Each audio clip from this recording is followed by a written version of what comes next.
Ici Julie Leblanc, bienvenue à revuemajulie.com, volume 2, tome 2, en compagnie du magnifique François Chénier. Bonjour, bonjour Julie. Est-ce qu'on pourrait avoir le privilège d'avoir une introduction à la radio Enfer? Oh, ok, vous écoutez, je reprends. Ok, vous écoutez le show de Julie, c'est Carl Le Catcharet qui vous dit ciao baby. Wouh! Hey, c'est Pire, fun, hein? hein? Très bon, Ben très oui. bon. J'ai pas perdu l'habitude, j'ai juste perdu des cheveux. Mais Ah bon. oui? Ah ben Ah, oui. tu vois? Ben oui, regardez ça. Ah, quand même. C'est triste, hein? Ça paraît c'est pas, triste. ça paraît pas Non? tant Ok. que ça. On va remettre la calotte pareil. Non, c'est correct. Ouais. T'as pas chaud, hein? Non, non, je mets toujours une calotte. C'est comme, Oui? ouais, je suis habitué. J'ai toujours une casquette sur la tête ou un chapeau ou quelque chose. Des fois, je laisse mes cheveux lousses, là, je leur fais ce privilège-là, mais c'est rare. Mais tu as expérimenté plusieurs coupes de cheveux, plusieurs longueurs aussi. Oui, Est-ce oui. qu'il y a une petite nostalgie sur une coupe en particulier? Non, la longueur actuelle, là, court, c'est pas mal ça qui me plaît en ce moment, là. Ouais, mais il faut toujours que je laisse une petite longueur en arrière, là, c'est bizarre, mes cheveux sont comme plus longs en arrière, parce que pour la pièce Fais-toi une belle vie, j'accroche une perruque. OK. En arrière, ouais, j'ai comme un rajout de cheveux. Fait que là, tu as expérimenté la longueur. Ouais, la longueur, quasiment coupe longueuil, là, c'est pas très beau. Non? Non, non. Mais c'était quand même à mode à un moment donné. Ah, je sais, mais oui, mais c'est une autre époque, hein. En parlant d'époque, François, tu es un petit gars de Montréal. Ouais, ben, ça fait 25 ans que je suis à Montréal, mais j'ai grandi à Boucherville. Ah oui, OK. Mhm. C'était pas marqué sur Wikipédia, ça? Non, non. Non, c'est pas tout à fait complet, Wikipédia. Je vais compléter à votre demande. Ah, merci beaucoup. Mhm. Mais en tout cas, c'est quand même impressionnant. Cinéma, théâtre et même télévision. Oui, ça. Oui, j'ai été bien chanceux, c'est sûr. Fait que là, tu t'es levé un matin et tu t'es dit, tiens, non, je vais aller aux études à l'UQAM au niveau de l'art de la scène et tout Ouais, ça. ouais. Ben, en fait, moi, le premier petit film que j'ai fait, j'avais 13 ans. OK. Ouais. Donc, j'ai fait ce petit film-là. Puis là, à 15 ans, j'ai fait 2-3 journées de tournage. À 15-16 ans aussi. Puis là, ça commence. Dans le temps, on parle de milieu des années 80. Là. Il n'y avait pas 12 000 enfants qui faisaient ça. On était très peu, tu sais, puis il n'y avait pas des agences. Maintenant, il y a à peu près 300 agences spécialisées dans ça. Mais au milieu des années 80, quand j'allais à une audition, je voyais toujours les mêmes gars. Tu sais, on était un petit bassin. Donc, j'ai été assez chanceux de commencer à cette époque-là. Puis, par la suite, là, pour faire du théâtre de façon professionnelle, je me suis dit, bon, ben, je vais aller dans une école de théâtre. Fait que j'ai fait mes auditions au conservatoire et à l'École nationale. J'ai été pris au stage dans les deux écoles. J'ai fait le stage, mais ils m'ont pas pris pour toute la période. Donc, j'ai été refusé, en fait. Fait que là, je suis allé à l'UQAM parce qu'à l'UQAM, je pouvais étudier en même temps que je travaillais. Donc, une partie de mon UQAM, je l'ai faite pendant que je jouais dans Watatata. Ah oui, Ouais, c'est spécial, mais c'est ça. c'est ton premier rôle finalement plus connu des jeunes. Ouais. Ma première vraie émission jeunesse, ça a été Watatata en 92, je pense, 91. Puis là, on a pris des cours privés aussi après. Ouais. Là, je disais, OK, j'investis pour des cours privés. Tu faisais quoi comme travail à l'époque? Ben, les cours privés, c'est venu du fait que même si j'ai pas été pris à l'École nationale, il y a un metteur en scène qui m'a engagé tout de suite après pour jouer au Théâtre Jean Duceppe à la Place des Arts. Fait que là, j'ai été encore une fois assez chanceux. Mais je me suis dit, j'ai pas la formation nécessaire pour jouer les grands classiques au théâtre. Fait que c'est ça que je suis allé chercher en formation privée. Là.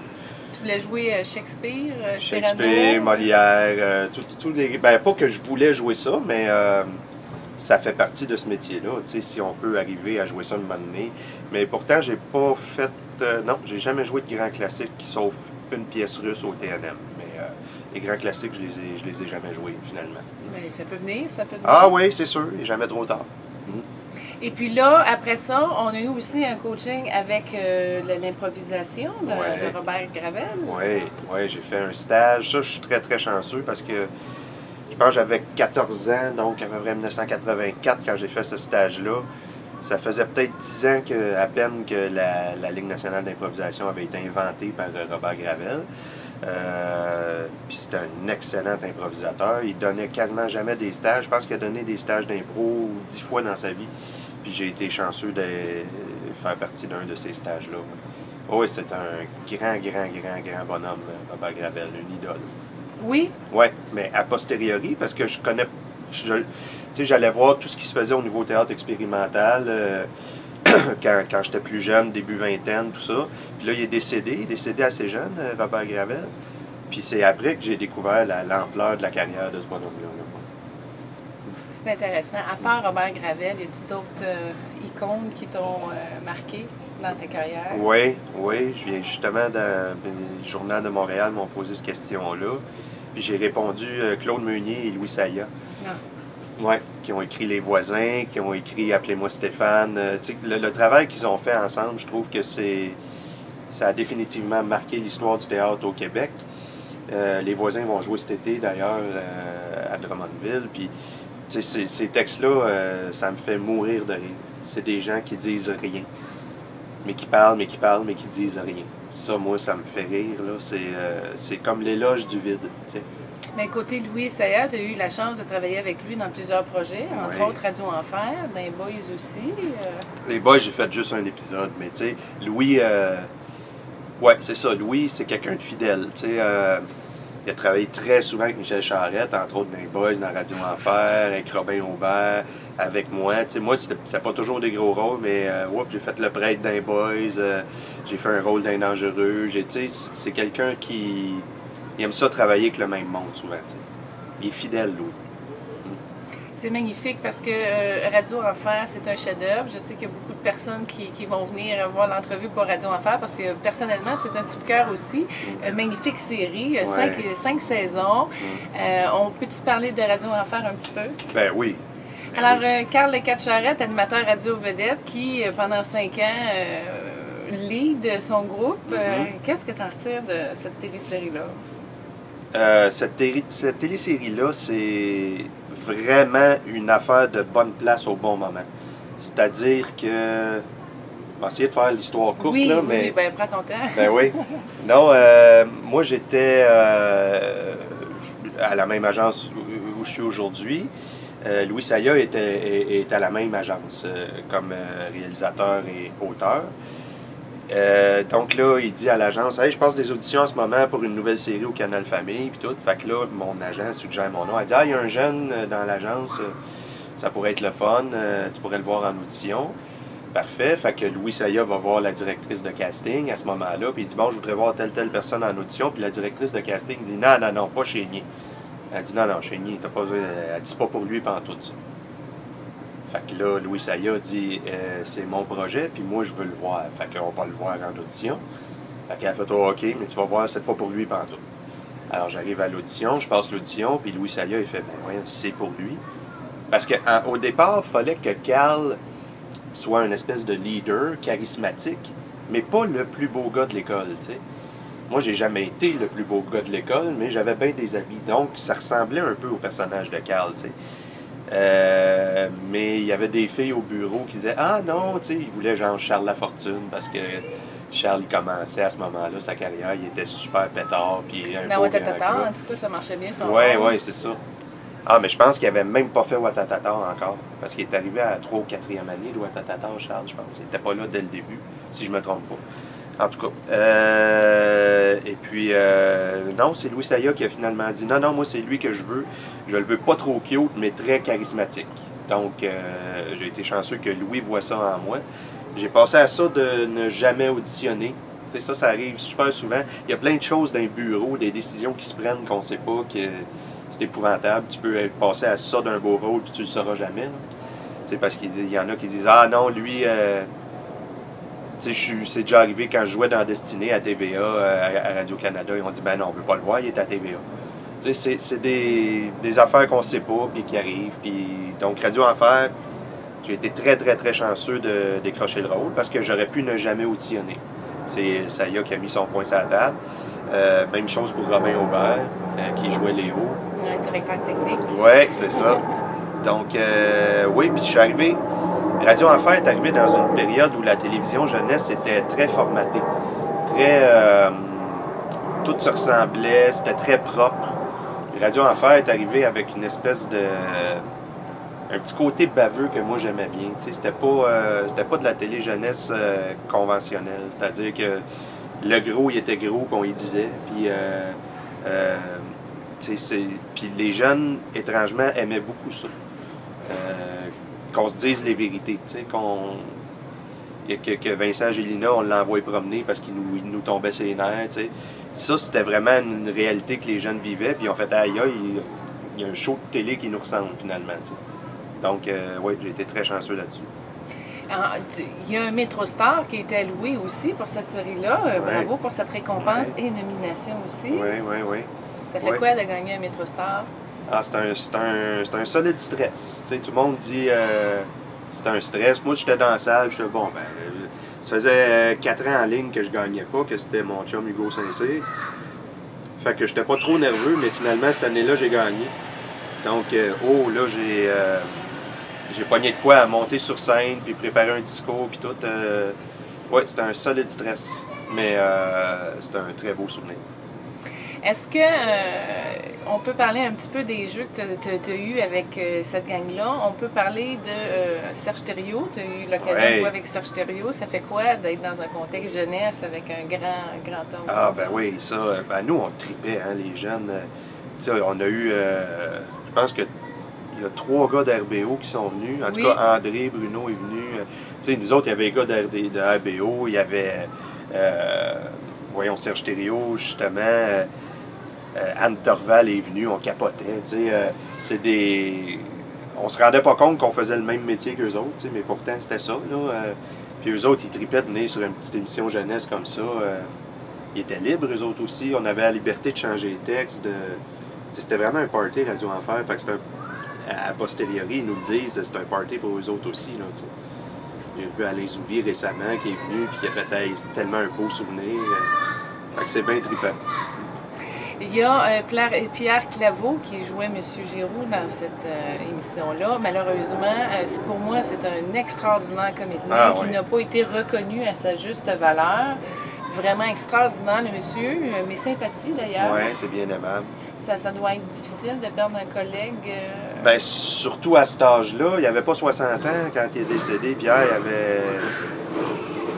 Je pense qu'il avait 50 quelques. Puis ça a été subi. Une maladie qui l'a emporté assez rapidement. Ça a pris 3-4 mois, puis il n'était plus là. Puis mon plus grand regret, moi je me souviens, je tournais Fortier à l'époque, mais on était dans le bout de Joliette. Puis j'ai pas pu venir aux funérailles. Puis c'est un de mes plus grands regrets. C'est un homme qu'on aimait beaucoup. Pour être bien honnête, au départ, les petits jeunes de 20 ans qu'on était, quand on l'a vu arriver à la première répétition, on a fait « Aïe, qu'est-ce que c'est ça, c'était bizarre-là? » On le trouvait bizarre, il était très nerveux. Mais c'était un bon ami de Louis aussi, tu sais, fait que... Mais au bout de 2 épisodes, on a fait « OK, il est donc bien trippant, lui. » On finissait toujours les tournages chez Pierre. Les gros parties, c'était chez Pierre, tu sais. Puis il était plus bébé que nous autres, puis plus sur le party que nous autres. Fait que, oui, c'est un très, très beau souvenir. Pierre Claveau, c'est un excellent chanteur aussi. Ah oui? Ouais, les gens ne le savent pas, mais... On le voit avec la guitare, puis... Ouais, c'est ça. Ouais, mais quand on arrivait chez eux, et là, il jouait, il partait sur sa guitare ou au piano, puis il chantait des tunes, puis... Ah non, c'était des très, très beaux souvenirs. Je sympathise beaucoup. Ouais. On parle aussi des autres comédiens de la série. Annie-Claude Chénier, qui joue le rôle de Camille, c'est-tu apparenté? Non. Aucun lien de parenté, on a vérifié ça. C'est probablement la question qui revient le plus souvent. Est-ce qu'Anne-Claude, c'est ta soeur ou ta cousine? Eh non, pas du tout. Pas du tout. C'est un hasard, c'est arrivé comme ça. Est-ce qu'on pourrait un petit peu avoir des nouvelles? Parce que toi, Michel, à la limite, Robin Aubert, on vous revoit un peu, mais Annie-Claude est rendue dans quelle... Elle travaille pour la boîte de publicité Cossette. Elle a un poste très important chez Cossette. C'est une très bonne conceptrice publicitaire. Oui? Oui, c'est une des meilleures à Montréal. Là. Ouais, en fait, elle dirige les comptes de plusieurs grosses compagnies qui font appel à eux pour créer des publicités. Fait qu'elle s'était bien entraînée avec son rôle de Camille qui gérait un peu toutes les associations. Oui, c'est ça. Oui, elle avait cette force-là pour vrai. Oui. Rachel Fontaine, elle a lâché le métier de comédienne, tranquillement, pas vite. Pas qu'elle n'était pas en demande, mais je pense que Rachel, elle a adoré faire Radio Enfer, mais après ça, elle a eu une couple d'autres expériences, puis c'est pas ça qu'elle recherchait comme trip. T'sais, elle a été directrice de casting longtemps, mais là, je pense qu'elle a complètement abandonné ce métier-là, elle fait autre chose. Ouais. Germain Saint-Germain? Ah, c'est un ingénieur, Vincent. Vincent Magna, il travaille comme ingénieur ou architecte. Je ne sais plus, un des deux, mais un métier qui demande plus d'études que ce que j'ai fait là. Donc, lui, il fait ça, puis il travaille aussi comme comédien au théâtre, quand même pas mal. Vincent Gélina, Joël Marin. Joël, lui, avant même d'être comédien, il avait sa formation en technique. Donc, Joël était caméraman à RDS. Il est allé chercher sa formation en théâtre, il a auditionné pour Radio Enfer, puis il a décroché le rôle de Vincent Gélina. Donc, il a joué Vincent Gélina, il a fait Joël, il a joué beaucoup au théâtre, il a fait une couple de films. Puis aujourd'hui, il est toujours caméraman à RDS et comédien in and out. Mais tu sais, le métier de comédien, on peut pas se fier là-dessus pour... en tout cas, c'est ceux qui travaillent toute leur vie comme comédiens sont assez chanceux, dans le sens où... Marc Messier, me semble. Oui, c'est ça. Mais il n'y en a pas beaucoup au Québec qui peuvent vivre de ce métier-là. En fait, statistique intéressante, il y a à peine 10% du syndicat de l'Union des artistes qui vivent de ce métier-là, c'est-à-dire qui font au-dessus du seuil de la pauvreté. Les autres, ben, c'est ça. Il faut que tu cumules plusieurs métiers. Tu peux être... Il y a beaucoup de waiters, des waitresses dans les restaurants, des serveurs, tout ça, parce que tu peux... Puis c'est pas qu'il y en a des moins bons que d'autres, ça n'a rien à voir. C'est vraiment une affaire de bonne place au bon moment. Il n'y en a pas pour tout le monde dans ce métier-là. Donc Joël a eu la brillante idée de chercher une formation comme caméraman aussi, puis c'est un des meilleurs caméramans à Montréal. Ouais, super, Joël. Mm-hmm. On parlait aussi de Dominique, mettons? Oui, Isabelle Drainville. Je la vois moins, Isabelle, je l'ai vue une couple de fois. Isabelle a fait beaucoup de théâtre. Ça, c'est ce que je sais. Elle fait du théâtre d'été pas mal, ouais. Puis elle élève sa famille. Ouais. Micheline Bernard. Micheline théâtre aussi beaucoup. Micheline, c'est une de nos plus grandes actrices. C'est pas tout le monde qui la connaît, mais tu sais, ça fait des années, ça fait 40 ans qu'elle fait ça. Puis c'est une excellente actrice de théâtre. Elle joue beaucoup au théâtre, Micheline. En tout cas, elle a été très inspirante dans son vocabulaire de Jocelyne. Ah oui, hein? Ah oui, c'est sûr. Nous, on n'en revenait pas de voir cette femme-là. Tu sais, on était jeunes, on arrive, puis là, il y a une femme d'expérience qui est là. Fait que nous, on pensait qu'elle allait être un peu austère ou drôle de même. Là. On capotait, puis on a fait « OK, si elle est là, la barre est haute. » C'est du monde comme Micheline qui a fait « OK, il faut élever notre jeu d'un cran un petit peu. » Ouais. Alors, on remarque que Maria, dans Radio Enfer, elle a des grands talons, puis elle dépasse son amoureux. Ça fait quoi, dans sa masculinité, d'être assez solide pour être accompagnée, de la plus belle fille de l'école, ouais. Puis deux, qui est beaucoup plus grande aussi. Oui. C'est drôle, j'ai jamais pensé à ça. Mais moi, je suis zéro sur l'image. Tu sais, dans la vie, là, vous le voyez de toute façon, là, hein? Je me suis pas mis le plus cute possible. Moi, dans la vie, c'est ça, tu sais. Je ressemble à ça, puis honnêtement, je m'en sacre un peu. Fait que ça a dû transparaître dans le personnage de Carl, tu sais. C'est en même temps ça qui a dû lui donner une espèce d'assurance de... J'ai l'air de ce que j'ai l'air, puis je m'en sacre, là. Vous pouvez bien penser ce que vous voulez. Mais ça, je me rends compte que les filles aiment ça.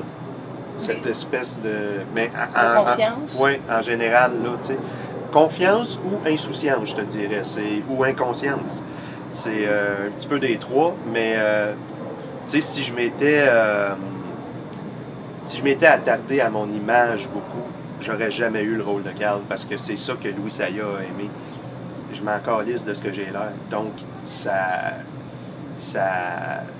donne une espèce d'attitude, puis c'est pas conscient, mais ça donne une espèce d'attitude qui fait que prenez-moi comme je suis ou ne me prenez pas. Puis je pense que ça marchait, ça, Maria et Carl. Entre Maria et Carl. Je suis pas mal sûr que ça marchait, oui. Je regarde mon gars là, qui a 14 ans aujourd'hui, puis que il s'habille d'un friperie, puis il s'en sac de comment il est habillé, mais il pogne pas mal. Là. Je pense que t'as ce genre-là qui pogne, et t'as l'autre genre aussi, genre de capitaine de l'équipe de football. Là. Moi, c'était clairement pas ça. Moi, c'était l'autre genre. Tu as parlé de ton garçon est-ce qu'il suit tes traces aussi au niveau artistique? Un petit peu, oui. Oui, Oui? oui. Depuis qu'il est petit, il m'en parlait. Il a toujours été petit comique de la classe, puis tout. Il me parlait de ça, qu'il voulait faire ce métier-là, puis tout. Puis j'ai fait, ben, on va attendre de voir si c'est vraiment pour les bonnes raisons. Parce qu'il y a beaucoup de jeunes qui m'écrivent, puis ils me disent pas, j'ai le goût de jouer. Ils me disent, j'ai le goût de passer à la TV. Moi, ça, je fais, ben, t'es pas à la bonne place. Ça, personnellement, là, ça, c'est... C'est plus l'ego.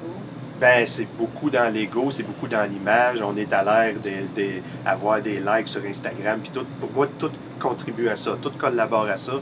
Ça, pour moi, c'est pas les bonnes raisons parce que je suis un vieux, qu'est-ce que vous voulez. Je suis dans la quarantaine. Fait que, tu sais, c'est sûr que ça, moi, ça me parle pas bien.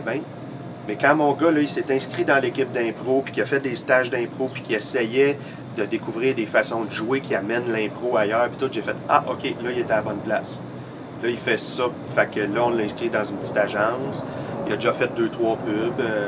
Fait qu'il gagne un petit peu sa vie d'ado comme ça, là. Il travaille pas énormément, mais il a fait une petite série web, des choses comme ça. C'est des beaux projets auxquels il participe. Là, avec deux parents comédiens, on peut pas quand même passer à côté de la question. Là, toi, tu as joué dans Histoire de filles, puis ta compagne a joué aussi un peu dans Radio Enfer. Ouais. Fait que, comment vous vous êtes rencontrés? Parce que le personnage de Judith dans Histoire de filles, elle ressemble un petit peu à Maria. Oui, c'est vrai quand même, hein? Oui. Des femmes de caractère, des C'est femmes ça. qui s'affirment, des femmes qui, l'apparence, la beauté passe avant tout. Puis là, en tout cas, c'est deux antipodes. Totalement. Non, c'est une bonne analogie, c'est vrai, j'avais pas pensé, mais ben, on s'est rencontrés. Louis Saya, qui faisait Histoire de filles, a rencontré Catherine sur Radio Enfer. Parce que Catherine a fait un épisode dans Radio Enfer. Puis, c'est ça, il cherchait la comédienne, puis il m'a dit, ta blonde n'est pas comédienne, toi? Là, j'ai dit oui. Il dit, bon, C'est ta blonde quand? Ah, ça fait longtemps, ça fait 26 ans qu'on est ensemble, Oui, Catherine mais et moi. comment ça s'est...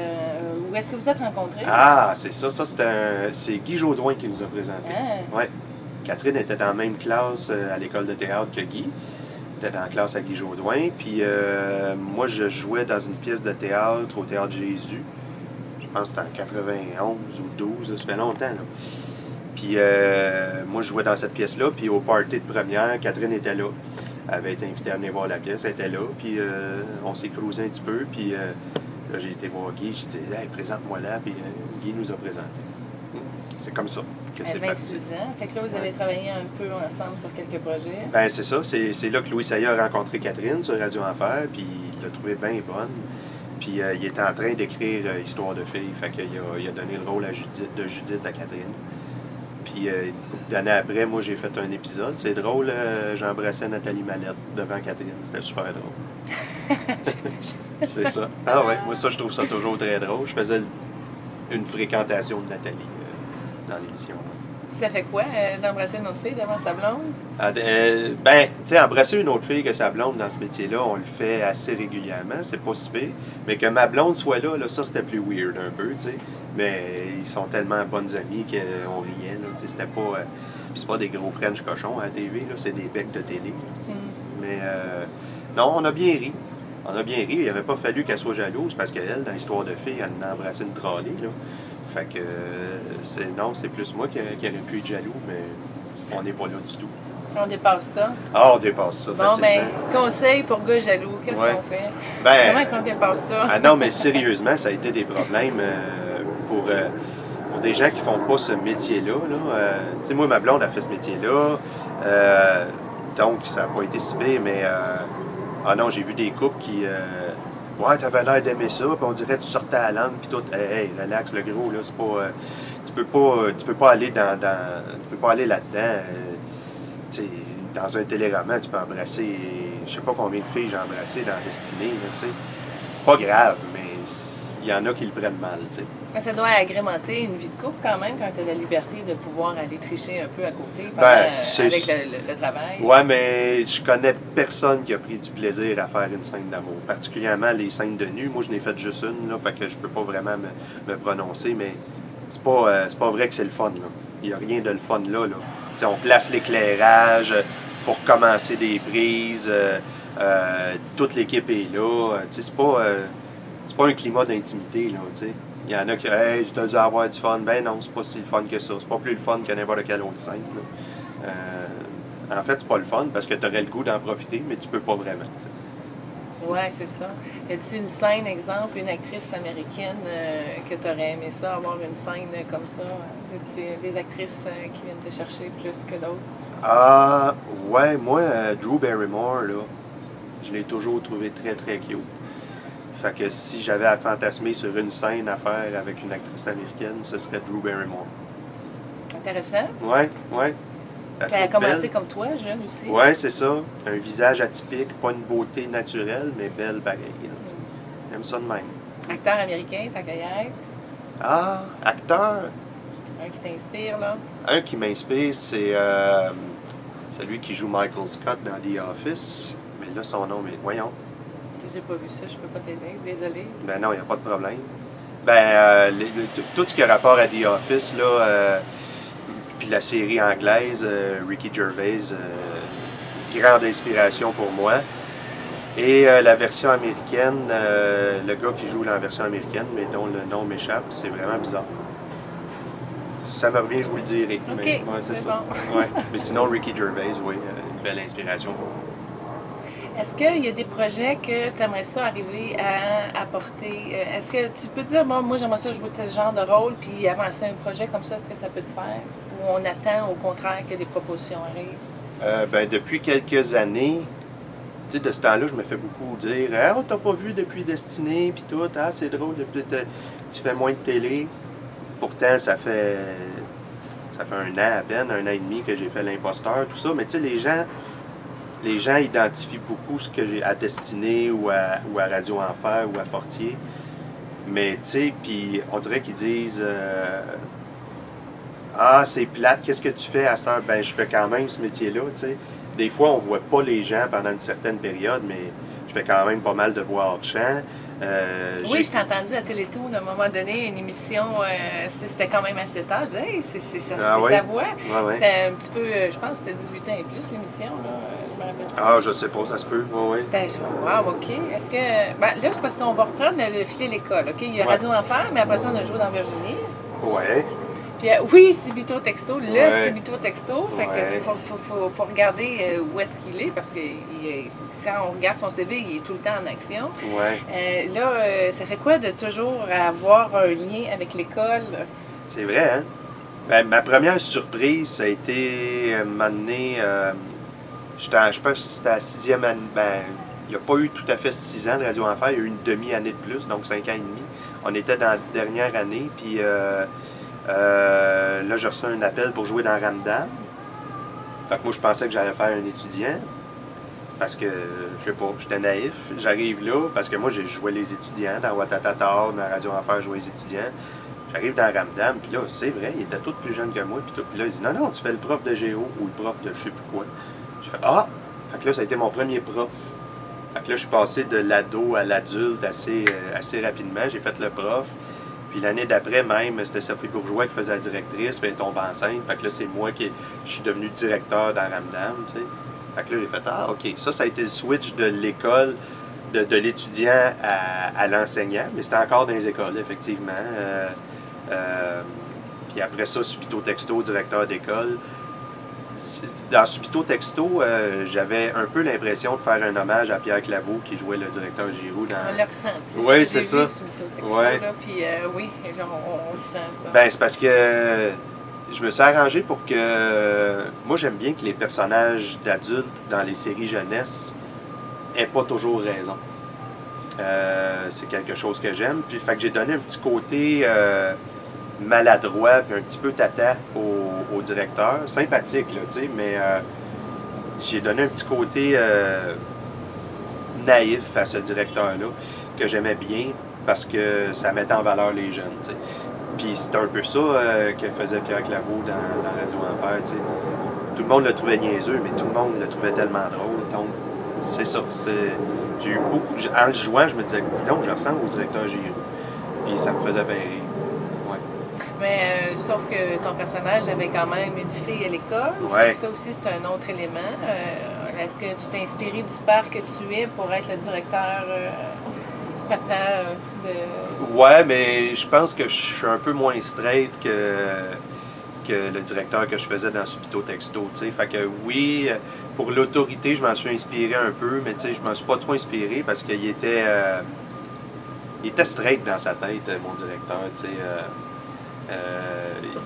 Ben, pas straight, mais il y avait des principes arrêtés puis tout ça. Moi, je suis pas très comme ça, fait que j'ai pas pu m'inspirer tant que ça de ce que je suis dans la vie, là. Puis est-ce que au niveau de Subito Texto, tu as été... comment je pourrais dire? Est-ce que tu as donné des conseils, exemple à la nouvelle Pascaro qui jouait avec toi? Comment elle s'appelle? Ah ouais, Gabrielle. Gabrielle Fontaine. Ouais, qui est rendue la nouvelle Pascaro. Non, j'ai pas pu parler de ça, non, pas du tout. J'ai juste regardé les épisodes quand j'ai su qu'elle le faisait, puis j'ai trouvé ça. Hey, je me suis surpris à regarder 3 épisodes en ligne, tout seul dans le salon, à regarder Passe-Partout, un grand gars de quasiment 50 ans. Fait que j'étais crampé, mais j'ai trouvé ça super bon, ouais. C'est des grosses chaussures à Ouais. Serais-tu capable de faire un rôle de même ou est-ce que ça a déjà été comme bien ancré? Faudrait que ça se fasse en forme d'hommage parce que, tu sais, justement, à un moment donné, il y avait beaucoup de projets pour avoir un deuxième Radio Enfer ou un Radio Enfer 2. Oh, intéressant. Oui. Ça a été à l'étude. On a même fait quelques meetings avec le producteur et des auteurs. En tout cas, moi, j'ai fait. Puis finalement, c'est pas toujours une bonne idée, ça. Dans le sens où faut que ça rende hommage au projet, faut que ça rende justice au projet. Si on essaye de refaire ce qui a été fait, d'après moi, c'est une erreur, tu sais. Donc, si on me disait, veux-tu reprendre le rôle que quelqu'un a déjà fait, tu sais, il a été question de Brou à un moment donné, tu sais, je sais pas, j'aurais été capable de refaire Brou parce que, justement, tu sais, Michel Côté, Marc Messier, Marcel Gauthier, c'est des gros souliers à porter, tu sais. C'est un stress. Je suis pas sûr. Je suis pas sûr. Je suis super à l'aise avec ça. Non, je suis pas sûr que. Mais si on me disait, veux-tu rejouer plus tard un rôle que ton chum Michel Charette a fait en hommage, ben oui, ça c'est sûr, je le ferais. T'sais. Ça serait lequel rôle tu prendrais, Michel? Et si bol. Pas énormément que je. Ben, c'est drôle, mais son rôle dans District 31, j'aimerais vraiment ça. Je suis jaloux de ce personnage-là. C'est un super beau personnage, il le fait très bien. Fait que, ouais, ça j'aurais aimé ça, j'aimerais ça jouer ça. Mais tu sais, j'irais pas dans Jean-Loup, dans ce qu'il a fait dans Les Boys. Michel, c'est un comédien comique exceptionnel, tu sais. Fait que j'essaie pas de me frotter à ça. Savais-tu ça quand que tu voyais le Jean-Loup en œuvre, que ça allait monter de même pour lui? Non, pas vraiment. Non, mais ce qu'on savait tous, c'est que ce gars-là, il allait aller très loin parce que Michel, il a une vitesse, c'est dans le tapis, tout le temps. Puis qu'il joue n'importe quoi, tu sais. Autant ce qu'il fait dans District 31 que Jean-Loup, tu sais. Quand lui partait, là, que les caméras sont à on, puis qu'il s'enfarge d'un bicycle, qu'il s'étouffe avec une banane, puis il tombe, puis il fait une culbute, puis tout, la barre est haute, là. Tu sais, toi, après ça, faut pas que tu sois trop plate, là, tu sais. Fait que, en voyant aller Michel, on a tout fait, OK, lui, c'est sûr qu'il va aller loin. Ça, on le savait. C'est une dévotion à son métier. C'est ça, ce gars-là. Quand tu arrives pour passer une audition, là, c'est sûr qu'on a passé énormément beaucoup, là, mais si on prend, mettons, le François qui commence, puis le François d'aujourd'hui, là, comment ça se passe, la préparation d'une audition? Bien, premièrement, j'auditionne beaucoup moins qu'avant. J'ai peut-être 2 auditions par année. C'est incroyable. Fait que la préparation, ça dépend. Pour l'imposteur, je me suis beaucoup préparé, dans le sens que je me suis arrangé pour que je sache tellement mon texte que s'il y a un bug, je puisse me revirer de bord rapidement, puis tout ça. C'est ça que je dis à mon gars, quand mon gars, il auditionne bien plus que moi. Tu sais, les jeunes, ils ont beaucoup d'auditions, mais quand on vieillit, c'est vrai qu'il y a beaucoup moins de rôles. Beaucoup moins. Donc, ça, c'est une réalité. Encore plus pour les femmes. Des rôles de femmes de 40 ans, il n'y en a pas gros. De 40 ans et plus, il n'y en a pas gros. Puis quand il y en a, c'est Guylaine Tremblay qui les joue. Fait que là, tu sais, ça laisse pas beaucoup de place au... Puis, tu sais, ça n'a rien à voir avec Guylaine. C'est une réalité de ce métier-là. C'est pas juste Guylaine, là. Mais C'est une réalité de ce métier-là. Les rôles de femmes de 40 ans et plus, il y en a de moins en moins. Pour les hommes aussi, il y en a de moins en moins. Puis on ne m'appellera pas pour auditionner pour telle affaire. T'sais, on peut m'offrir le rôle des fois ou dire ça te tente-tu d'auditionner pour telle affaire. Mais les auditions se font très très rares. C'est pour ça qu'il faut se créer de la job. T'sais. C'est pour ça que moi j'ai participé au projet que mon chum Guillaume le Métis-Vierge produit, comme Fais-toi une belle vie, c'est la pièce que j'ai écrite. Fait que je l'ai écrit. Ouais, je l'ai écrit, j'ai joué dedans. J'ai écrit avec Michel pour le Théâtre des Hirondelles. Il faut se créer de la job parce que si on attend après des auditions, on peut attendre très longtemps. Fait que je me prépare pour une audition quand l'audition est sérieuse. Sinon, la préparation ne change pas vraiment. Si tu sais ton texte, le gros de la job est fait. Est-ce qu'avant d'apprendre ton texte pour une audition, il y a un questionnement qui se fait, OK, c'est-tu un personnage de même? C'est-tu toi qui arrives à présenter une idée de personnage ou au contraire, c'est plutôt dire non, c'est de même, c'est ça qu'on veut? Ben, ça se passe à l'audition, ça, souvent.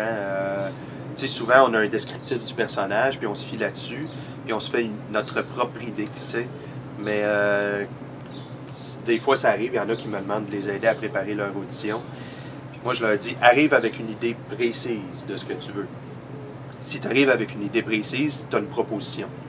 Eux, ce qu'ils veulent voir, c'est une proposition. S'ils ne sont pas d'accord avec la proposition, ils disent, ah non, il est beaucoup plus fâché, ou il est plus triste, ou il est plus... Il faut que tu sois prêt à te revirer sur un dizaine. Fait que moi, c'est les deux choses. Tu arrives préparé avec ton idée, et si le réalisateur te dit, non, moi, je le veux plus comme ça, il faut que tu sois prêt à te revirer. Si tu as ces deux éléments-là, pour moi, c'est une garantie de succès. Ça m'était arrivé quand j'ai fait Le Survenant. Je m'étais dit, ah, ce gars-là, il est malade.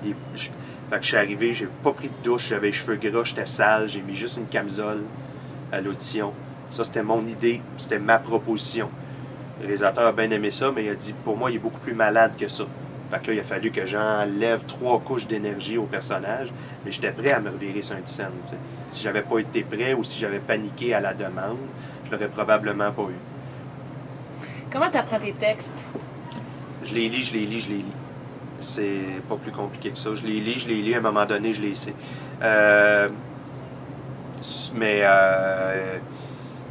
Tu sais, pour moi, c'est pas difficile. Par exemple, un texte de théâtre, on en a beaucoup, là, tu sais, c'est 120 pages, mais on répète. À un moment donné, je lâche le texte, puis je le sais parce que je l'ai lu avant de me coucher, les soirs, puis tout.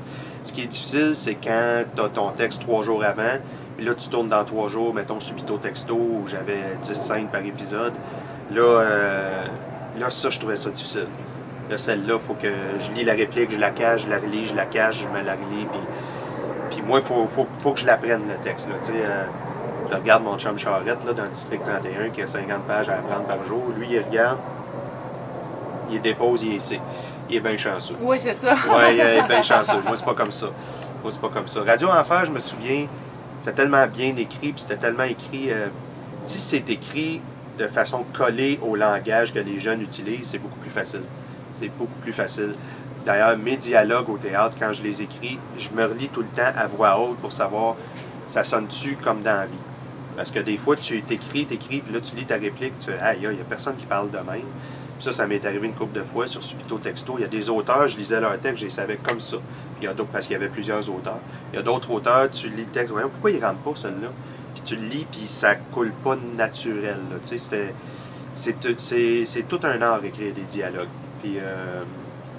moi, j'essaie de me forcer à accorder une attention particulière au dialogue parce que l'histoire est dans ma tête, elle est présente, mais souvent, là où ça chie, c'est les dialogues. C'est quand j'ai de la misère à apprendre un texte, la plupart du temps, c'est un problème de dialogue. Est-ce que vous jouez avec ta blonde? OK, ça, c'est... Je te passe la réplique. Ouais. Est-ce que vous vous entraînez dans... Au texte? Oui, mais moins là, parce que, ben, c'est ça, j'ai eu beaucoup moins de textes à apprendre ces dernières années. L'imposteur, je l'apprenais la veille. Mais l'imposteur, elle m'a demandé mes lignes une couple de fois. Mais là, moi, ma blonde, elle s'est partie sa business. Elle travaille moins comme comédienne parce qu'elle a beaucoup moins de temps, là, tu sais. Puis c'est justement, elle, c'était ça son plan B. Quand tu travailles plus beaucoup comme comédienne, ça te prend un plan B. Elle s'est partie une business de formation en entreprise puis de coach en gestion. Elle est très bonne, elle travaille au bout. Ça va super bien. Là, récemment, elle a joué dans l'échappée, mais tu sais, elle a fait, oh boy, c'est plus. C'est ça, elle a fait. Pas qu'elle avait perdu l'habitude, mais elle a fait, ah oui, c'est vrai. OK, ça marche de même, tout ça. Il a fallu qu'elle apprenne ses textes, tout. Fait que, oui, c'est comme se réhabituer à quelque chose, là, mais. Non, mais c'est très agréable quand même. Là. Mais c'est rare qu'on se demande nos textes. On les demande à mon gars quand il y a des auditions. Ah oui? Oui. Est-ce que tu as des projets qui s'en viennent, que tu crées, que tu amènes de l'avant? Quand tu dis on se crée notre travail? Oui. Sur quoi tu travailles, là, justement? Ben là, en ce moment, il y a la pièce que j'ai écrite avec Michel Charette, À votre santé, au Théâtre des Hirondelles. Fait que ça, il y a ça tout l'été. On fait texte et mise en scène ensemble. Donc là, j'y vais une fois de temps en temps. Je vais à peu près une fois par semaine. Je vais voir le show. Il y a la tournée de Ladies Night qui se poursuit jusqu'à 2020, mi-2020. Ça, c'est un super classique. Là. Ça fait longtemps que ça roule. Ah oui, ça fait 15 ans qu'on tourne ça. Ça fait 15 ans que tu dis les mêmes choses. Qu'on est en tournée, oui, c'est ça. Ça fait quoi de dire 15 ans les mêmes choses? Ah, ben on change le texte un peu pour avoir du fun un peu, parce que sinon, c'est redondant, là. Puis Ladies Night, ça permet ça, là. Tu sais, c'est un freak show, Ladies Night. Tout ce qu'il faut pas faire au théâtre, on le fait, là. Fait que c'est... Non, c'est juste du fun, fait que ça, il n'y a pas de problème. Mais ça, Ladies Night, ça fait des années qu'on fait ça, mais il reste ça... Puis je travaille en ce moment avec un groupe qui s'appelle Calabante, qui, ça va être un spectacle de cirque, acrobatie, théâtre, musique. J'imagine que tu fais la partie acrobatique. Ça, c'est pas cool. Non, je fais texte mise en scène là-dessus. Oui, c'est ça. OK. Ouais. Mais là, tu dois avoir d'autres dons, parce que là, on connaît le François Chénier qui est un super acteur ou comédien ou peu importe. Ouais. C'est quoi comment tu te présentes finalement, malgré cinéma, télé-théâtre? Oui, c'est bonne question. En ce moment, je te dirais que je suis quasiment plus auteur, parce que auteur, metteur en scène, c'est ça que je fais le plus en ce moment. Okay. Mais en même temps, tu vois, je joue au théâtre, en fait, Toi une belle vie, puis Ladies Night. Puis j'écris. Donc, je dirais que en ce moment, je travaille beaucoup en théâtre, autant comme comédien que metteur en scène qu'auteur. Fait que Subito Texto, c'est fini définitivement. Oui, malheureusement. J'adorais faire ça. Oui, mais ça en est une réalité de notre métier qui est en train de changer. Le financement est en train de changer partout en télévision aussi. Ça coûte moins cher de produire des émissions à petit budget, de les mettre sur des plateformes comme Club Illico ou Tout.tv et de les repasser sur les grandes chaînes par la suite. Donc, l'époque où... tu sais, je vous donne des chiffres comme ça, là, un épisode de Fortier que je tournais il y a 15-20 ans, on avait 800-900 000 par épisode pour tourner un épisode d'une heure. Aujourd'hui, quand tu as 400 000 pour tourner un épisode, dans les grosses séries qu'on voit, tu es chanceux. Là, t'sais. Donc, c'est coupé de moitié. Tout est coupé de moitié. Subito Texto, ça a été remplacé par une émission qui est une hebdomadaire, c'est pas une quotidienne. Tu sais, c'est tout est en train de changer tranquillement, pas vite. Fait qu'il faut vraiment s'adapter. Le paysage culturel est en train de changer avec les différentes plateformes. Fait qu'il faut s'adapter.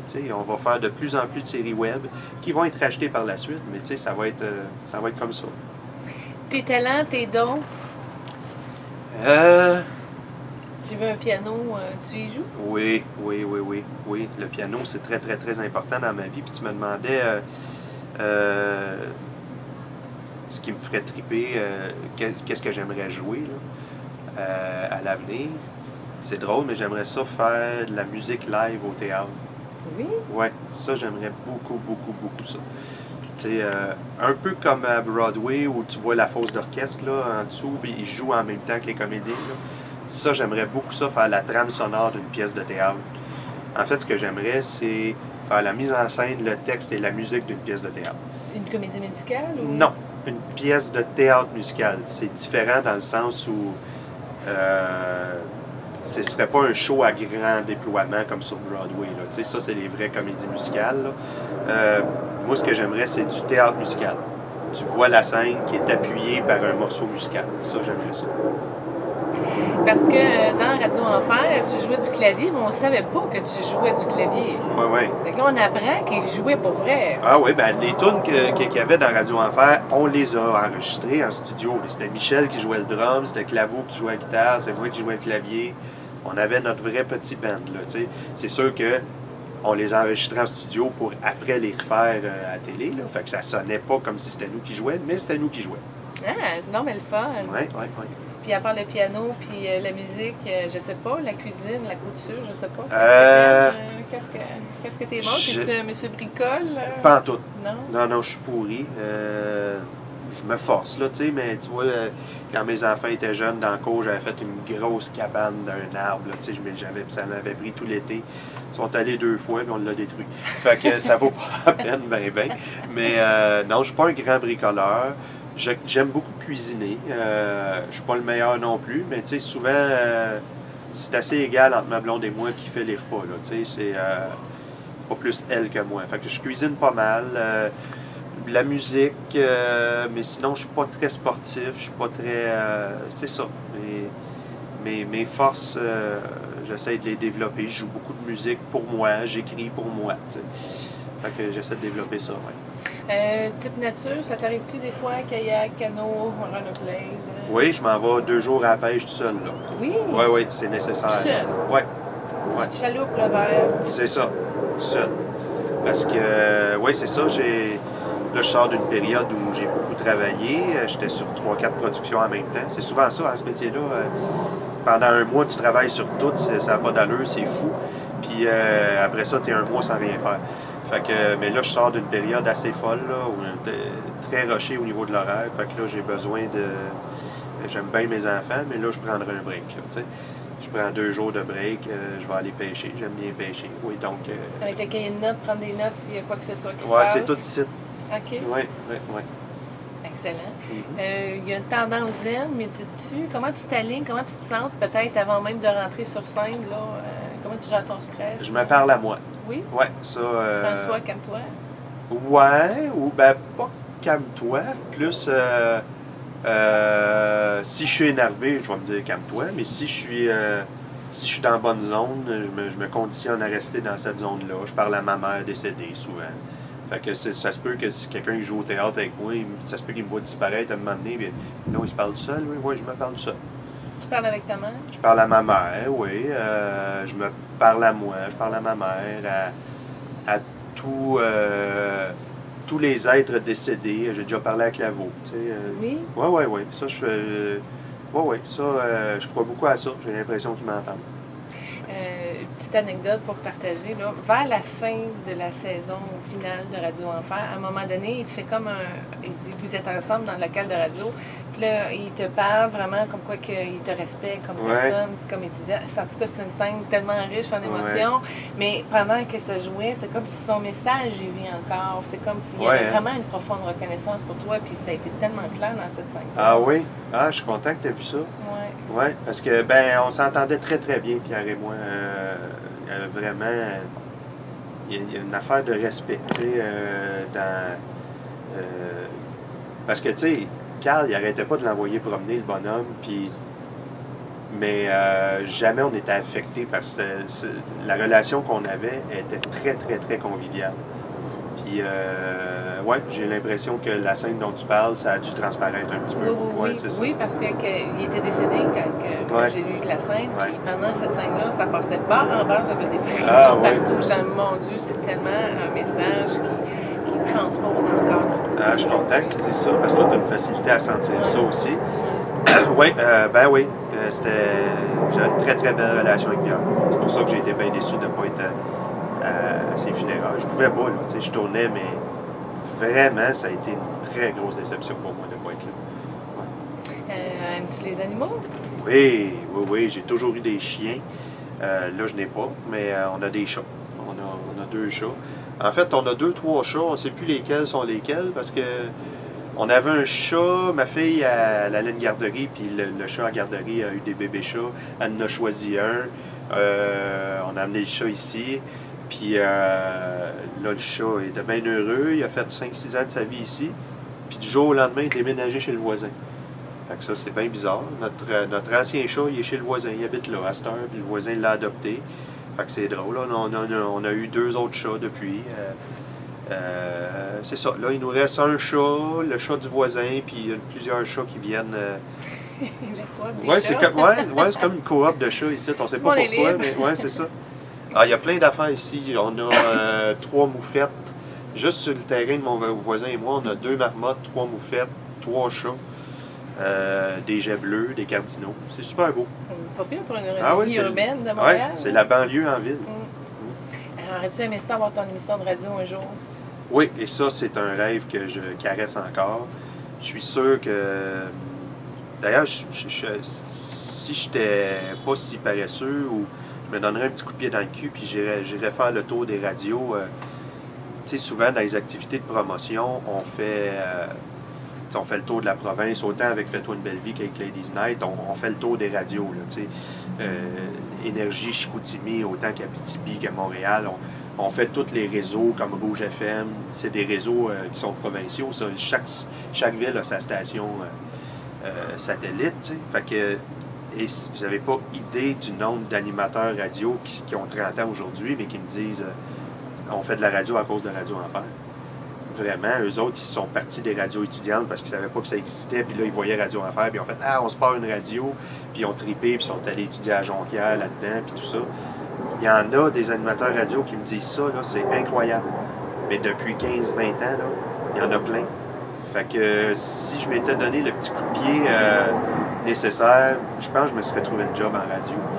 Parce que, il me semble que c'était intelligent. Moi, si j'étais quelqu'un si j'étais un diffuseur radiophonique, je dirais, hey, je vais aller chercher lui qui a fait tripper une génération. Il y a plusieurs générations parce que Radio Enfer, ça tourne encore. Oui, mais oui, je sais bien. Oui, c'est à Prise 2, je pense. Non, ben oui, ils ont passé à Prise 2. Oui, puis là, c'est rendu à UniTV. Oui.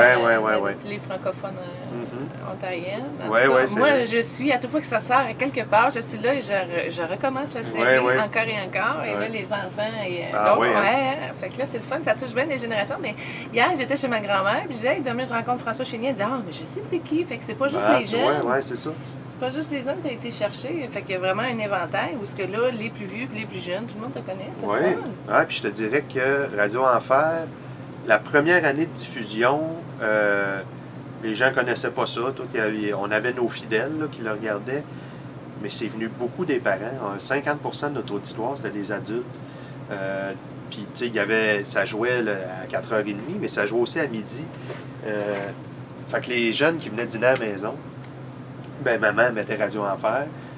Et les mamans qui ont regardé Radio Enfer au complet, là, juste en dînant avec leurs enfants, là, il y en a, là. La moitié de notre auditoire, c'était des adultes qui le regardaient avec les enfants. Donc, je ne suis pas étonné de ça aujourd'hui. C'est vrai que ça a touché plusieurs générations. T'arrives-tu à faire ton épicerie tranquille? Oui. Ben oui. C'est dans le temps que la série était très populaire, là, vers la fin des années 2000, là, au début des années 2000, je dirais, c'était fou, là, si je passais devant le cours d'école, fallait que j'arrête puis je parlais aux jeunes, là, parce que c'était une période, c'était très populaire. Aujourd'hui, je suis tranquille, mais il n'y a pas une journée sans que je m'en fasse parler quand même, là. Des fois, c'est juste « Hey, Carl! » Juste ça. Oui, c'est ça. Il y a un cégep ici, pas loin d'où j'habite. Il y a un cégep. Fait que là, c'est sûr, des étudiants de cégep qui regardaient ça quand ils avaient 12 ans, ils m'en parlent, ils sont bien surpris. Mais tu sais, c'est jamais désagréable. Mais c'est toujours de ça dont je me fais parler. T'sais. Fortier, on a fait 5 ans à quasiment 2 millions de codes d'écoute, puis il n'y a personne qui me parle de ça aujourd'hui. Mais tout le monde me parle de Radio Enfer. Ah, c'est ça, ça va être ta vie. Hein? Ben oui. Est-ce que ça doit être difficile à un moment donné de se décoller de ce personnage-là, dans le sens qu'à un moment donné, tu reçois 5000 demandes d'amitié de gens qui veulent être amis avec le Carl Charette. T'as-tu essayé de te dégager de ce personnage-là? Exemple, comme Passe-Montagne, qui dit là, arrêtez de me parler de Passe-Partout, je suis plus capable. Ben ça doit être problématique à un moment donné, non? Ça peut l'être. Moi, ça n'a pas été si pire. Tu sais, je pense à des amis qui ont joué des personnages méchants, tu sais, puis qui sont pognés avec cette image-là. Ça, c'est quand même pas mal plus difficile. Essayer de se séparer de cette image-là, Mais Carl, il était pas méchant, il était, ben, il était sympathique, c'était un petit baveux, là. Mais tu sais, c'était un petit baveux sympathique, on l'aimait quand même. Puis non, c'est ça, c'est pas... être pogné que l'image de Carl, c'est pas désagréable, tu sais. Ça pourrait être bien pire, là. Non, comme cette série-là a été assez importante pour plusieurs jeunes, ben, le rapport est toujours très convivial, fait que c'est pas désagréable.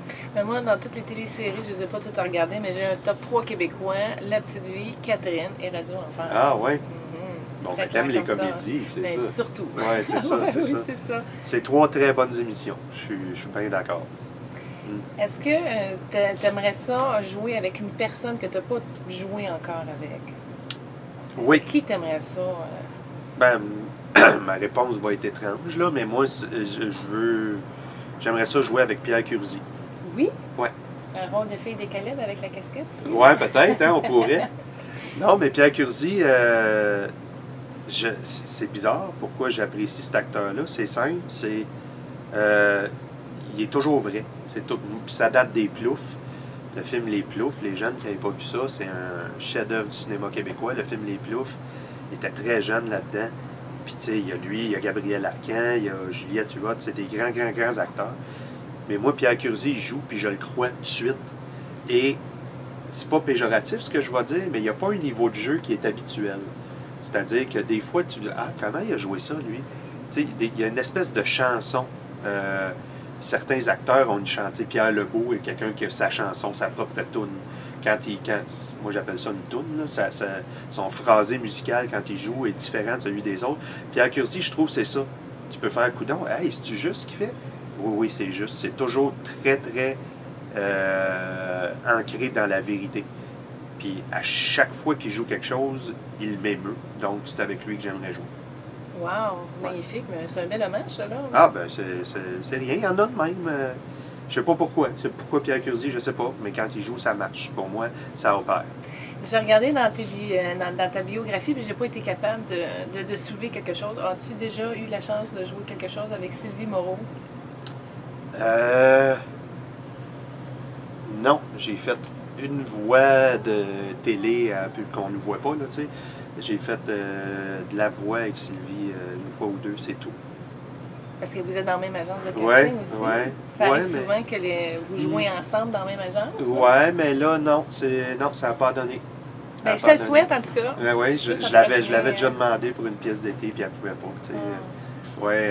Non, c'est une très, très bonne actrice comique, Sylvie Moreau. Oui, tout à fait. Ah oui. Très drôle, bien sympathique. C'est super génial. Je me gâte un peu. Excusez-moi, je fais plaisir à mon cœur d'enfant. En passant, François, très, très généreux. Merci d'avoir pris le temps de nous recevoir parce que j'ai amené avec moi ma jeune fille qui tripe subito texto beaucoup. Ah ouais, OK. As-tu des questions que tu voudrais poser à François? Gêne-toi pas. T'ennuies-tu du subito texto? Ouais. Ouais, hein? Je pense qu'il te passe en reprise des fois. Tu regardes-tu les reprises? Ben, des fois, oui. Des fois, je m'en vais sur Club Illico. Ouais, c'est ça. Hein? Okay. Les écoutes, tu peux écouter 8 émissions dans une journée. J'ai toute vu la série, justement, à cause que ça joue. Laisse-moi deviner qui est C'est Samy, ton préféré? D'un garçon, puis d'un fils, c'est Jennifer. Ben, c'est ça. Je suis pas pire, hein? J'aurais pu le dire. Ouais. Ah, Samy, il pognait au bout. Ouais. Bon, puis as-tu d'autres questions sur Subito? Ben, qu'est-ce que ça faisait quand, mettons, Vincent, il y en avait 3, Francis aussi, comme tu jouais pas toujours avec le même acteur? Ouais, oui. Ah, ben ça, tu reçois ton texte, puis c'est pas toi qui décides, hein, tu sais, c'est ça. Non. Ah oui, OK, je comprends. Ouais, ça a été une certaine adaptation, là, quand il a changé d'acteur, puis même la sœur de Maude a changé souvent aussi, là, a changé 3 fois. T'sais. À un moment donné, en télévision jeunesse, il y en a qui partent, puis qui disparaissent, puis qui reviennent pour toutes sortes de raisons. C'est pas évident de s'adapter, ça c'est vrai. C'était une adaptation. Avec le deuxième Vincent, ça a bien été. Il était blond, il se ressemblait un peu quand même. Là, fait que ça a bien été, mais moi je m'entendais très bien avec Antoine-Olivier Pilon. Fait que c'est sûr, ça a été plate de le voir partir. En tout cas, c'est une belle brochette de comédiens dans cette série-là. Les parents des enfants, tu sais, on voit Catherine Sénard. Ouais. Tu sais, c'est wow, tout le monde est bon, tu sais, tout le monde est sympathique, tout le monde a une belle approche avec la jeunesse. Ouais. C'est vraiment un beau cadeau, ça aussi. T'es Ah chanceux oui, d'avoir je le sais. J'ai fait juste des beaux projets. J'ai été bien chanceux. As-tu fait un saut en parachute avec Guillaume Lemaitre? Oui, ça, c'est un moins beau projet. Comment ça? Non, c'est pas vrai. C'est le fun, mais c'est parce qu'il me l'a pas dit. Et j'étais dans son char, puis j'ai dit, où tu t'en vas? Il dit, ah, tu t'en viens sauter. J'ai fait, hey, fuck off, non.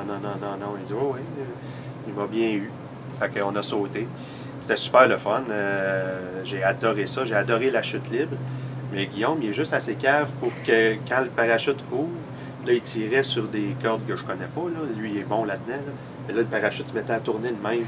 Puis moi, quand ça tourne, je vomis. Fait que j'étais là, arrête, esti! Puis j'ai sacré des coups de coude, il était en arrière de moi parce que je suis attaché à lui. Là. Quand on saute en tandem, puis là, ça, il trouvait ça drôle, là, que j'ai mal au cœur. Là.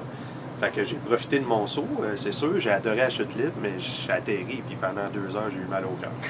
Mais c'est pas grave, je le remercie pareil. Merci, Guillaume. Ben oui, beau cadeau. Tu sais, Ouais. c'était vraiment des beaux privilèges de vie. Oui, c'est ça, c'est ça. C'est d'autres anecdotes comme ça, d'expériences que tu as faites avec Guillaume?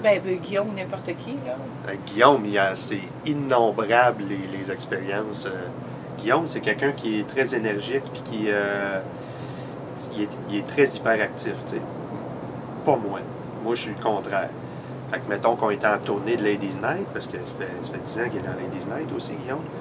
Mettons qu'on est à l'hôtel à Shawinigan, ben lui, à 7 h du matin, il cogne à ma porte de chambre, puis il y a 2 raquettes de badminton, puis il y a loin gymnase. Je peux-tu me reposer 6 mois? Là, laisse-moi tranquille. Mais ça, c'est Guillaume. Tu sais, des anecdotes de même, il y en a plein. Mais en même temps, c'est agréable parce que c'est comme un peu le capitaine de la gang dans Ladies Night. Tu sais. J'ai réservé tel restaurant, on s'en va sauter en bungee. Il est épuisant, mais en même temps, on l'aime. Tu veux qu'on fasse? Tu as sauté en bungee? Non, moi, je n'ai pas sauté en bungee. J'ai fait, voyons comment ça s'appelle, de la tyrolienne. Ça, je l'ai fait. Accroché à 10 000 pieds dans les airs. Ça, c'était bien le fun. Mais le bungee à Gatineau, il dit, ça va en bungee. Moi, puis Charette, on a fait, non, vas-y tout seul.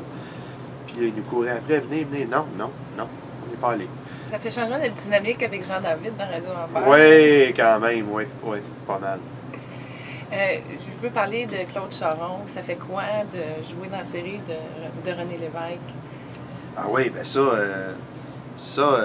c'est un des plus beaux contrats que j'ai fait, même si c'était pas un très gros rôle. Premièrement, j'étais avec 2 grands amis. Mon meilleur chum, c'est Charette, c'est Michel. Il jouait Jean Garon. Puis Emmanuel Bilodeau est un très bon ami à moi aussi, qui jouait René Lévesque. Puis ça, c'était un tournage extraordinaire. On avait beaucoup de jours de tournage, entre autres à Québec, au Parlement, en Chambre des communes. Tout ça, c'est tout un privilège de tourner dans ces lieux-là, puis de jouer un personnage comme Claude Charon, qui pour moi est un politicien exemplaire. Je pense qu'il a été élu à 23 ans. Là, ça a été le plus jeune député élu à ce moment-là dans la région de Québec. Pour moi, jouer Claude Charon, c'est un grand privilège avec mon chum Charette, avec mon chum Bilodeau. Ça, c'est un très, très beau souvenir pour moi. Ouais. Puis, est-ce que tu as des tendances souverainistes comme oui. l'origine du programme de René Lévesque oui. ont inspiré chez vous? Bien, justement, c'est pas mal collé sur ce que proposait René Lévesque, c'est-à-dire partir de l'identité plutôt que de partir des raisons économiques de vouloir faire ça, puis tout ça, tu sais. René Lévesque, ce qu'il disait, en gros, là, c'est qu'on est le peuple fondateur de l'Amérique. Tu sais, faut juste reconnaître ça. C'est juste ça. Le fait francophone est là depuis l'arrivée des conquérants français, tu sais. Mais après ça, les Anglais sont arrivés, ils ont pris le territoire, puis tout, il faut résister à ça. C'est juste ça. C'est juste ça. C'est juste ça l'idée. On est le peuple fondateur. Tu sais, si demain le Manitoba dit bon, ben nous autres aussi, d'abord, on veut se séparer. Attends une minute. La question identitaire ne vous regarde pas. Mais dans le sens que nous, la question identitaire nous regarde parce qu'on est le peuple fondateur du Canada. C'est juste ça. C'est juste ça la distinction. Je veux pas devenir indépendant demain pour préserver le français. Puis tout, c'est pas ça. historiquement, il s'est passé quelque chose, on peut-tu respecter ça? C'est juste ça. C'est le même discours que les Autochtones, finalement, avec nous autres. Totalement. Exactement. Totalement. Oui. Génial. Oui. François, j'aimerais t'offrir justement une entrevue que j'ai faite avec René Lévesque Ah oui, hein? en 2016. Ah. C'est un livre que j'ai C'est un livre de Julie Leblanc, Oui. qui est Rire avec les stars. Ouais.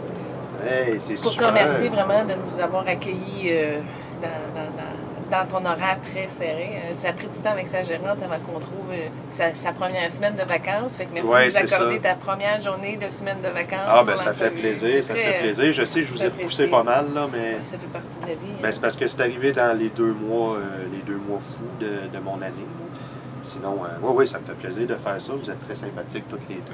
Merci beaucoup. Ça fait plaisir. Est-ce que tu as un site internet particulier? Parce que je ne l'ai pas trouvé. J'ai vu le site de l'agence, j'ai vu ton Facebook, mais... Non, moi, je suis pas très... T'as dû remarquer, là, tu sais, je suis pas très Internet. Tu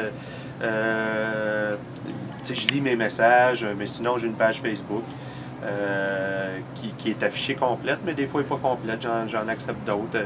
Il y a un petit ménage qui se fait de par lui-même, là, mais non, à part ma page Facebook, non, j'ai pas grand-chose. Je suis pas très Internet, moi. C'est comme ça, je suis un vieux.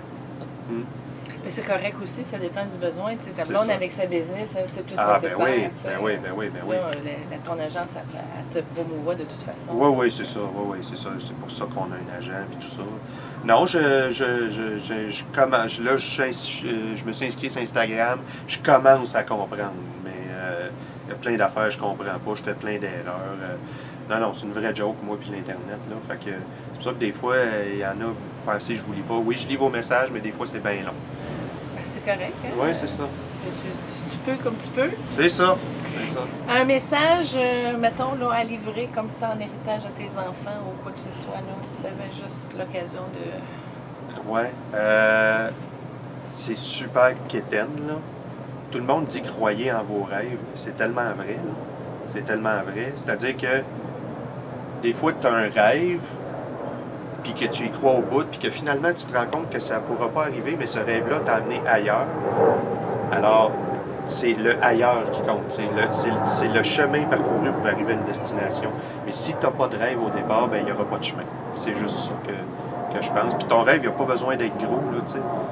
C'est niaiseux. Moi, j'ai un ami, son rêve, c'était d'avoir une Porsche. Là, j'ai fait, aïe, aïe, c'est ça ton rêve? C'est juste, tu sais... 130 000 pièces plus loin. Ouais, mais ce gars-là, ce qu'il a fait, c'est qu'il a développé un système pour économiser. Puis depuis qu'il a 16 ans qu'il travaille, puis à 21 ans, il a eu sa Porsche. Puis j'ai jamais vu un gars heureux de même. Fait que j'ai pas à juger son rêve. Ce qui est important, c'est le chemin qu'il a fait pour arriver à avoir sa Porsche. T'sais. Fait que je fais, fait que peu importe c'est quoi ton rêve, peu importe c'est quoi ton désir, si tu as un désir au départ, ça va t'amener quelque part. Peut-être pas là où tu voulais tout le temps, mais c'est sûr que ça va t'amener quelque part. Fait que ça prend juste une idée de destination. Puis la tienne, ce serait quoi? Moi, mon idée de destination, c'est niaiseux, mais moi, j'ai le goût de faire un élevage de chèvres. Donc, je veux... Ta fille est crampée. J'ai le goût de faire Parce qu'on est à Montréal, tu sais, un élevage de chèvres. Ouais, mais je vais quitter à un moment donné, c'est ça. C'est ça. Ma destination, c'est quelque part sur le bord de la Rivière-Rouge. Je vais me trouver un spot parce que j'aime beaucoup la Rivière-Rouge. Moi aussi. Ah oui? Super rivière. Ah Tu vas oui. descendre ça tranquillement. Tu vas-tu Ah pêcher là? Je ne vais pas pêcher là, je vais me baigner là. Ah oui. Ouais, il y a un petit camping qu'on aime bien dans le bout de Brébeuf, là. Ah oui, la Rivière-Rouge, c'est une rivière magique. Ah oui, tout Ouais. à fait. Mais c'est ça, j'aimerais ça me trouver un spot puis élever des chèvres. J'aime beaucoup les bébés chèvres. Je trouve que c'est l'animal le plus drôle au monde. Fait que, tu vois, moi, c'est ça ma destination pour l'instant. Quand, je ne sais pas, puis le chemin pour y arriver, je ne sais pas de quoi il va avoir l'air. Mais ça prend de l'argent, donc il va falloir que je me grouille pour me trouver de la job, pour me créer de la job, pour arriver à ce rêve-là. Fait qu'il y a un chemin qui va se faire. Ben, je te le souhaite, en tout cas. Merci. Bonne chance. Merci beaucoup. La Rivière-Rouge, tout ce qui se passe là, c'est déjà une oui. très bonne idée. En Oui, soi. oui, oui, oui. Puis les chèvres, ben oui, c'est magnifique. Ah oui, j'adore les chèvres. Je sais pas pourquoi. Ta blonde, elle a le même... Ben, j'étais en train d'y passer ma passion des chèvres, là, tu sais.